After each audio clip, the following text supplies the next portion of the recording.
Whilst you are soldering, you may find that you can no longer tin the tip. This is because of oxidization.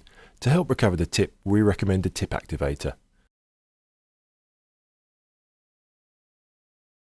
The fine abrasives and additives will break the existing oxide layer with the lead-free pearls, enclosing the solder tip.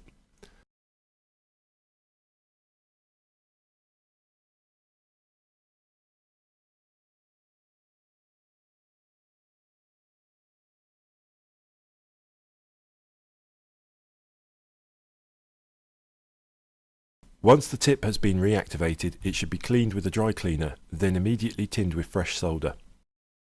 Any further foreign alloys will be flushed out of the tip.